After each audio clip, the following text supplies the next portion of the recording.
Salutations, respected viewers. This is George from Ireland. This video is to mark the centenary of the birth of Nelson Rolihlahla Mandela. Who was he?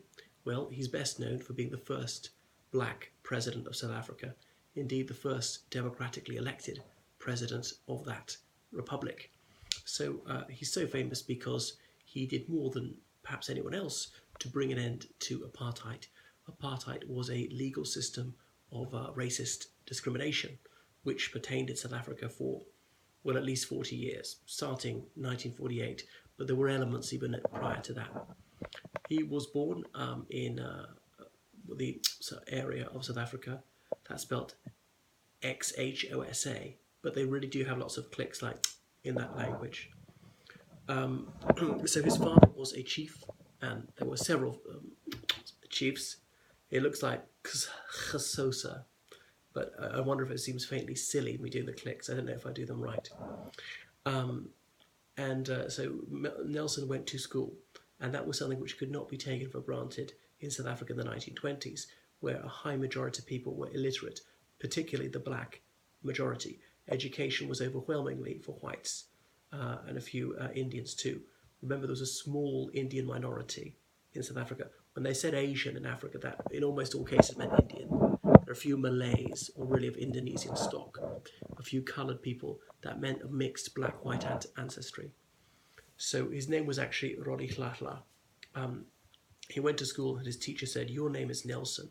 So the British Empire was around its zenith, and black South Africans were brought up to have an admiration for all things British, although some of them were quite critical of the British Empire as well. So this is one of the curious anomalies about Mandela, is that he was fairly British in his tastes in the arts and literature and so on, but he definitely did not want to be part of the British Empire. And Blair remarked on this decades later, that one might have imagined that he would be Britannophobic and all the rest of it, and have disdain for British culture, but nothing of the sort. He wasn't quite so ridiculously British as Mugabe, who is almost playing the stage Englishman, or for that matter, Irishman, Welshman, Scotsman. Okay, so on to what he was doing. So he left school and he performed very well, being a prefect, achieved absolutely fluent English, had a distinct Bantu accent, nothing wrong with that. And he worked in mining for a while, but as a clerk, because he was bright and he was literate, and it did not go without saying that people were literate in the 1930s. Then he had some clerking job in the law office. Black people couldn't just move around freely. There were certain homelands for black people, and to work outside them, they needed to have a job from a white and written permission from their employer to be out at night and blah, blah, blah. So the white minority, most of them were racist, regarded black people largely as a reservoir of labour. There were a handful of black people who did have the right to vote, and the professions and higher education was not closed to the black community. However, in practice, precious few black people were able to enter the learned professions for financial and other reasons. Anyway, he was at this law office, and he did very well as a clerk for them, and he was invited to parties with his white colleagues who treated him decently, and he was stunned because these are the first whites who had been civil to him. And he said, "Why is it that you recognize me as your equal, whereas all other whites treat me with disdain?" And they said, "That's because of our political outlook." And he said, "What's that?" And they said, "Communist." So it may be uncomfortable reading for some anti-communists, but the communist movement around the world was known as being one which was stridently anti-racist. Anyway, he then attended Witwatersrand University, perhaps the most estimable university in South Africa. It's in Johannesburg, as in White Water's Edge is what it means, because in the early 40s there was no ban on black undergraduates being admitted there. However, there were very few of them. So some other black people were decidedly cool on Mandela. They were suspicious of him because he was too pally with whites and Indians. And then he was in the Communist Party. He was also in the African National Congress, ANC. It had been formed in 1912, an imitation of the Indian National Congress, which was spearheading the campaign for Indian self-government. Anyway, so the ANC initially was for black people only, and that whites had brought a catastrophe on South Africa ought to be booted out and their Indian lackeys with them. However, after the Second World War, Mandela was one of those who was instrumental in having the ANC issue its Freedom Charter to say that South Africans of all races must have equality. We do not want to expel anyone. But, equality is all we ask, but we won't settle for any less. So that was that. So in 1948, the National Party had come to office in South Africa. It was an Afrikaner National Party. Two major white groups were British people in South Africa and Afrikaners. Afrikaners were of Dutch descent, largely. They spoke Afrikaans, which is a dialect of Dutch. Some of them were actually French and German descent, but they joined the Afrikaner community. And so the nationalists were for Afrikaner nationalism and not quite so much British nationalism. But the whites being only about 20% of the population, the Afrikaners couldn't really be anti-British, had to team up with some of those of British stock who'd be on their side. And there were a few Jewish South Africans, whites of other ethnicities. Anyway, in 1948, apartheid was introduced, as in apartness, to keep the races apart.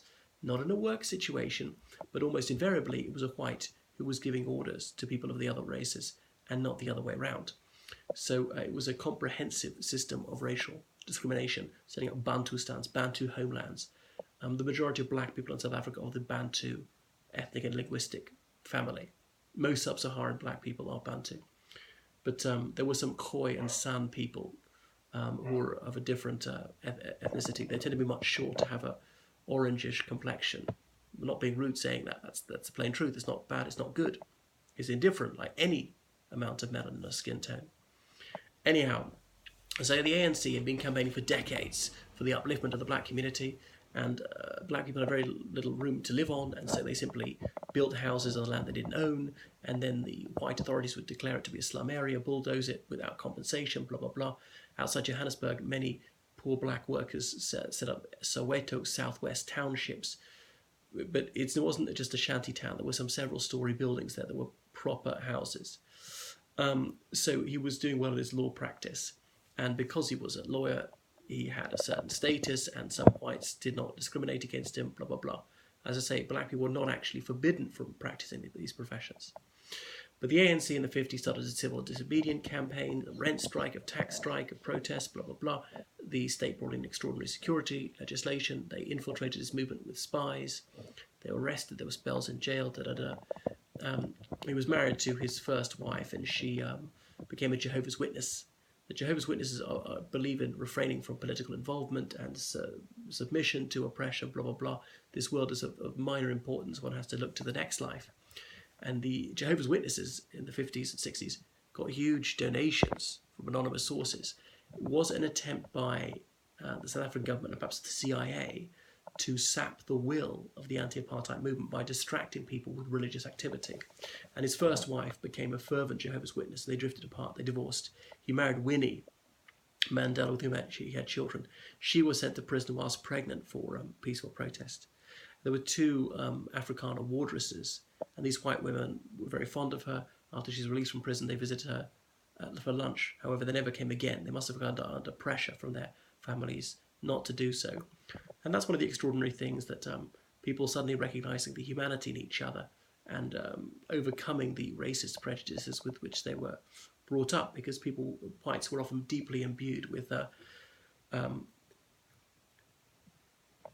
melanophobic prejudice. Anyhow, so Mandela, he left South Africa under an assumed name in the 60s. The winds of change were blowing. He went to Tanzania and some other former British colonies, Algeria. He went to the United Kingdom. There's footage of him walking around in Trafalgar Square. But he came back to South Africa, and he was on a farm of a white pretending to be a servant. There were a handful of whites who were active in the anti-apartheid movement, almost all of them Jewish. But he was arrested after a tip-off from the CIA, who saw the ANC as a mortal peril to anti-communism. Anyway, he was given the charge papers. It said Hoogverraad, as in high treason.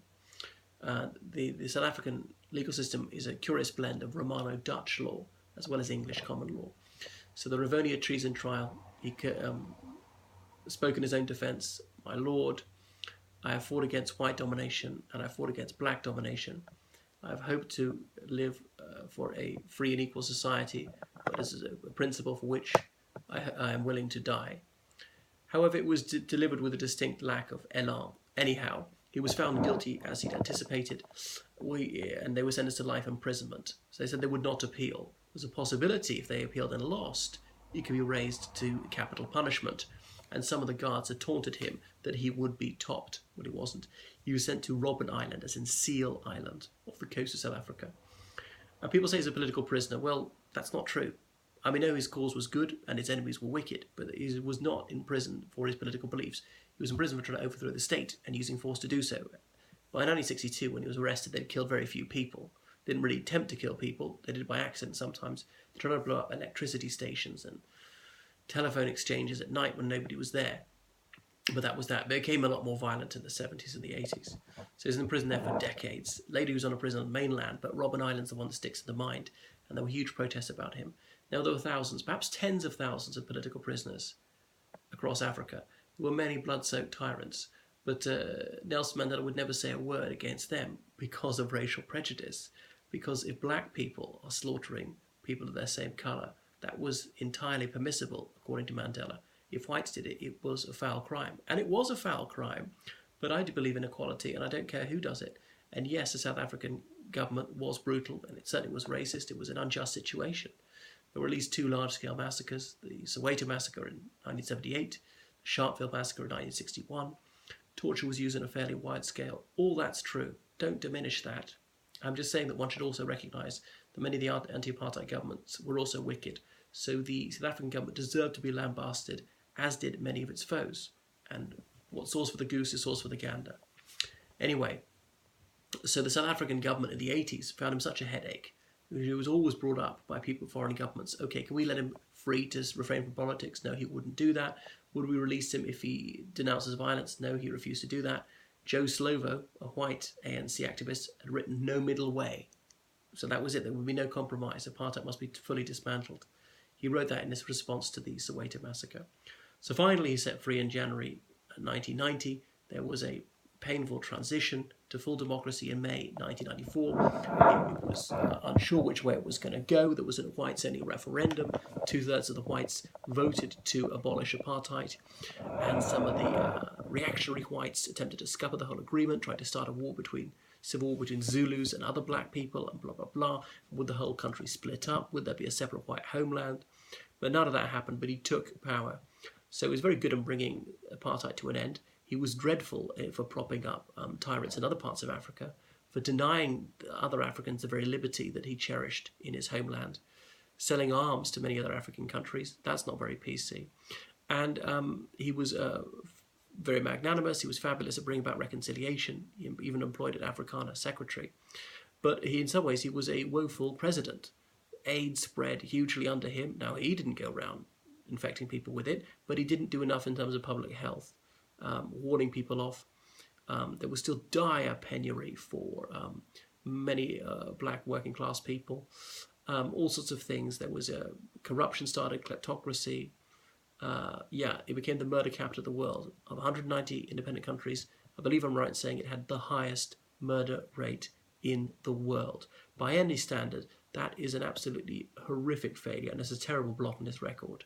So, in some respects, a morally good man, physically courageous, all that, and intellectual. I've read his riveting autobiography, but he certainly had his flaws and his shortcomings, and it's right that we should recognise his failings and his moral blind spots, as well as lauding him for his heroism.